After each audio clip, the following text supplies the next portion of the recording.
Breaking news చూస్తున్నాం. ఫిరాయింపు ఎమ్మెల్సీల పైన సుప్రీంకోర్టుకు వెళ్లాలనుకుంటోంది బీఆర్ఎస్ తరపున గెలిచి కాంగ్రెస్ లో చేరారు 10 మంది ఎమ్మెల్సీలు. అయితే వారిపైన న్యాయ పోరాటం చేయాలని చెప్పి గులాబీ బాస్ నిర్ణయించినట్టు తెలుస్తోంది.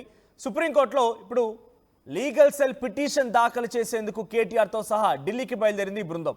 పార్టీ ఫిరాయించినటువంటి ఎమ్మెల్సీలపై అనర్హులుగా ప్రకటించాలని కోరుతూ సుప్రీంకోర్టులో పిటిషన్ దాఖలు చేయనున్నారు. అయితే అది సోమవారం పిటిషన్ దాఖలు చేయబోతున్నారు.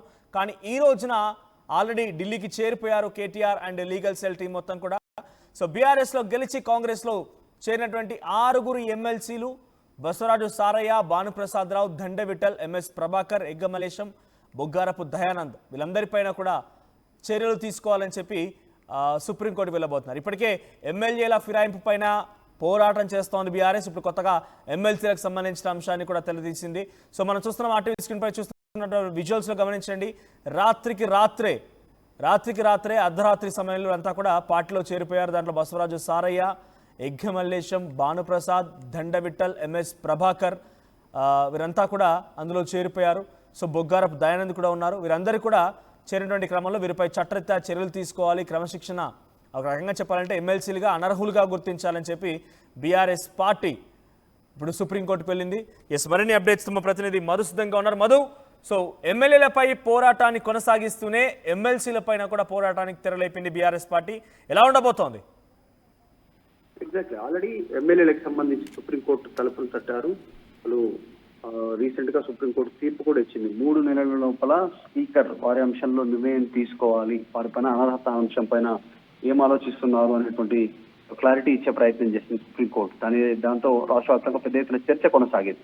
సో ఇది పాజిటివ్ గా బీఆర్ఎస్ కి అనుకూలంగా మారుతుంది అనేటువంటి ఆలోచనతో బీఆర్ఎస్ ఎమ్మెల్సీల విషయంలో కూడా ముందుకు వెళ్తా ఉంది. పార్టీ మారినటువంటి ఎమ్మెల్సీలు భానుప్రసాద్, బసవరాజ్ సారయ్య, దండ విఠల్, ప్రభాకర్, ఎగ్గమల్లేశం, బొగ్గారప్ దయానంద్ వీరితో పాటు ప్రస్తుతం ఉన్నటువంటి మండలి చైర్మన్ గా ఉన్నటువంటి ఎమ్మెల్సీగా ఉన్నటువంటి గుత్తా సుఖేందర్ రెడ్డి కూడా పార్టీలో జాయిన్ అయినట్టుగా ఆయనలో క్లెయిమ్ చేయకుండా ఆయన కాంగ్రెస్ పార్టీకి అనుకూలంగా వ్యవహరిస్తున్నటువంటి సిచ్యువేషన్ కొనసాగుతుంది. సో కాబట్టి దీనిపైన చర్చ కొనసాగుతా ఉంది. దీనిపైన కూడా కోర్టును ఆశ్రయించాలి, దాని ద్వారా ప్రెజర్ పెంచే ప్రయత్నం చేయాలి. సో ఈ 2 అంశాలను ప్రజల్లోకి తీసుకెళ్లాలి అనేటువంటిది బీఆర్ఎస్ వ్యూహంగా కనిపిస్తా ఉంది. కేటీఆర్ లీగల్ సెల్ బృందంతో ఢిల్లీకి బయలుదేరి వెళ్ళిపోయారు. నిన్న ఢిల్లీ నుంచి తిరిగి హరీష్ రావు వచ్చారు. మొన్న హరీష్ రావు హడావుడిగా సిద్దిపేట నుంచి డైరెక్ట్ గా మెదక్ కార్యక్రమం నుంచి ఢిల్లీ బయలుదేరి వెళ్లారు. ఢిల్లీలో ఈ బనకచెర్ల ప్రాజెక్టుకి సంబంధించినటువంటి అంశంలో సుప్రీంకోర్టు తలుపులు తట్టడానికి ఆయన ఢిల్లీ వెళ్లి న్యాయ బృందంతో ఒక టీమ్తో వెళ్లి ఆయన అటు వెళ్లేసి వస్తే హరీష్ రావు తిరిగి హైదరాబాద్ రాగానే మరొక టీంతో లీగల్ సెల్ టీంతో కేటీఆర్ ఢిల్లీ చేరుకోవడం పైన పెద్ద ఎత్తున చర్చ కొనసాగుతా ఉంది. ఈ 2 అంశాలు ఎమ్మెల్యేలకు సంబంధించి, ఎమ్మెల్సీలకు సంబంధించి ఈ పార్టీ మారినటువంటి వారిపైన న్యాయ పోరాటం చేయాలనేటువంటి డిసైడ్ చేసుకోవడం జరిగింది. ఫ్యూచర్ లో ఇది ఖచ్చితంగా పార్టీకి లబ్ధి చేకూరుతుంది అనేటువంటి దిశగా బీఆర్ఎస్ ఆలోచన చేస్తా ఉంది. కానీ కాంగ్రెస్ కౌంటర్ గా పదే చెప్తా ఉంది. అసలు ఫిరాయింపులకు మూల కేంద్రమే బీఆర్ఎస్. సిఎల్పీని విలీనం చేసుకున్నారు. ప్రతి సందర్భంలో కాంగ్రెస్ ఎమ్మెల్యేలను పార్టీలో చేర్చుకున్నారు, వారికి మంత్రి పదవులు ఇచ్చారు. అసలు దీనికి బీజం వేసిందే బీఆర్ఎస్ అనేటువంటి కాంగ్రెస్ ఆరోపణ చేస్తా ఉంది. అయినప్పటికీ కూడా న్యాయ పోరాటంతో ముందుకు వెళ్లాలనేటువంటి ఆలోచన బీఆర్ఎస్ చేస్తున్నట్టుగా దానికి సంబంధించి అడుగులు పడతా ఉన్నాయి ఎమ్మెల్యేలు, ఎమ్మెల్సీలకు సంబంధించి. సో కేటీఆర్ టీం అక్కడికి చేరుకోవడంతో కాస్త ఉత్కంఠ ఉంది పొలిటికల్ సర్కిల్ లో. ఎలాంటి తీర్పు రానుంది, విచారణ ఏ రకంగా కొనసాగుతుంది అనేటువంటిది.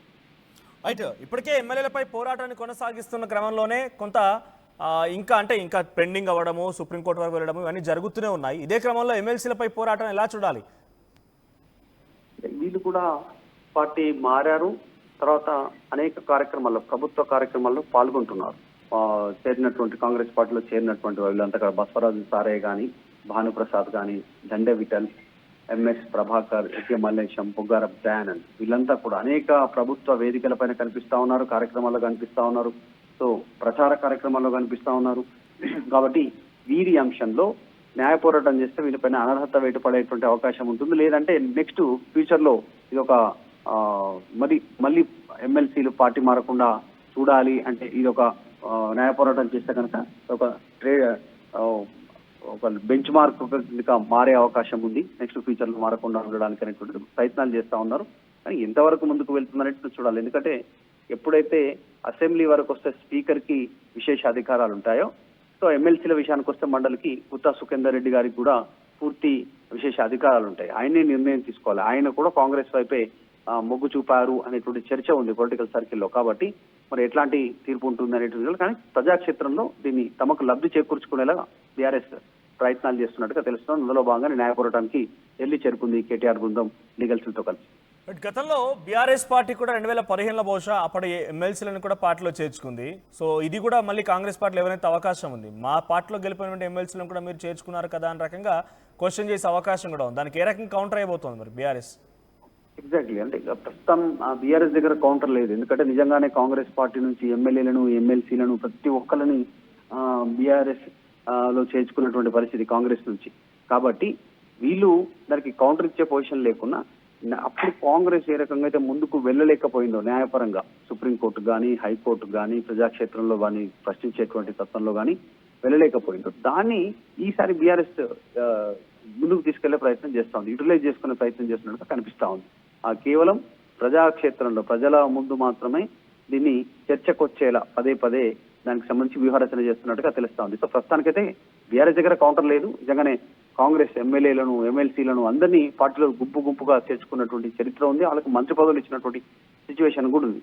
కానీ ఇప్పుడు జరుగుతున్న పరిణామాలు మాత్రం న్యాయపరంగా జరిగేటువంటి చర్చ క్షేత్రస్థాయిలో లబ్ధి చేకూరుతుందనేటువంటి ఆలోచనతో బీఆర్ఎస్ ఉన్నట్టుగా తెలుస్తాం. Right, thank you Madhu.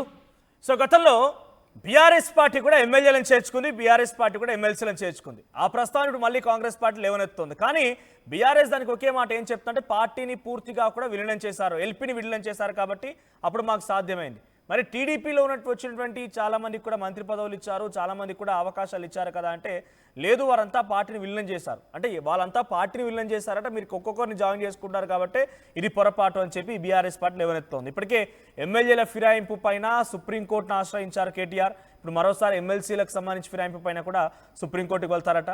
So మేం చేస్తే ఒకటి, మీరు చేస్తే ఇంకోటి అన్నట్టుగా బీఆర్ఎస్ పార్టీ వ్యవహార శైలి ఉందని కాంగ్రెస్ అనుకుంటోంది. కానీ కాంగ్రెస్ ఇప్పుడు లీగల్గా ఎదుర్కోవాల్సిందే, లీగల్ ఫైట్కి వారు కూడా సిద్ధమవ్వాల్సిందే. సో పార్టీ ఫిరాయింపుల పైన మీ అభిప్రాయం ఏంటి కామెంట్ చేయండి. ఎందుకంటే గతంలో బీఆర్ఎస్ పార్టీ చేసినటువంటి ప్రక్రియనే ఇప్పుడు కాంగ్రెస్ చేపడుతోంది. సో మీకు ఏమనిపిస్తోంది? కోర్టుకు వెళ్ళడాలు, లీగల్గా ఎదుర్కోవడాలు, ఎమ్మెల్సీలు పార్టీ ఫిరాయించడం, ఎమ్మెల్యేల పార్టీ ఫిరాయించడాలు తప్పొప్పులు ఎవరివి? కాంగ్రెస్ తప్పు చేసిందా, బీఆర్ఎస్ తప్పు చేసిందా? అసలు మీ అభిప్రాయం ఏంటి ఓవరాల్ విషయం పైన కామెంట్ చేసే ప్రయత్నం చేయండి.